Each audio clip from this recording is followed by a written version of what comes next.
السلام عليكم ورحمة الله وبركاته. قبل ما أبدأ معكم نبدأ بالصلاة على النبي وسيدنا محمد صلى الله عليه وسلم.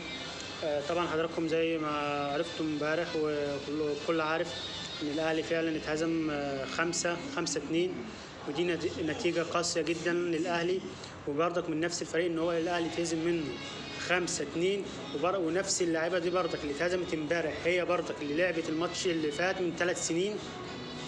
دي حاجة بقى بجد ما يسكتش عليها. اللي فعلا بجد كان الدفاع سيء جدا. الشناوي ما كانش في حالته. في لعيبة كتير فعلا في الأهلي لازم تمشي. اللي هقوله لكم النهارده الأهلي قدامه فرصة واحدة بس إن هو يصعد للدور ربع النهائي. في حالة إن صن داونز يفوز على الهلال أو يتعادل مع الأقل، يبقى والأهلي يفوز في الماتشين هنا، يفوز على الهلال والقطب، يبقى كده الاهلي عنده 10 نقط. لو الهلال اتعادل مع صن داونز يبقى كده عنده 10. كده هيبقى تتحسب بالمواجهات المباشره. دي فرصه الاهلي الوحيده ان هو عشان يصعد لازما صن داونز يفوز على الهلال او على الاقل يتعادل معاه. طبعا كلنا نتمنى ان الاهلي يفوز في الماتشين ويصعد فعلا، بس قبل ما الاهلي يلعب الماتشين لازم نكون فعلا كلنا مركزين. اللعيبه مركزه قبل المدافعين، الهجوم، كل حاجه لازم يكون فيه تركيز.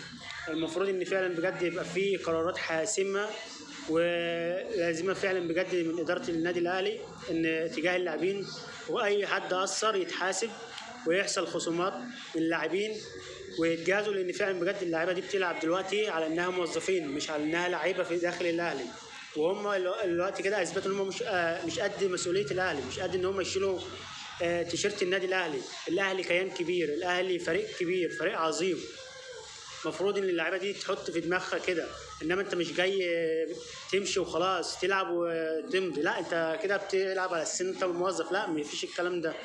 المفروض ان اللعيبه دي تحط في دماغها ان هي تلعب بروح الفانيلا بتاع الاهلي عشان يعملوا نفسهم، ولا اللعيبه دي حاطه في دماغها دلوقتي حاليا ان هم كده شبعوا من البطولات عشان هم خدوا 2 افريقيا ورا بعض وبرونزيتين.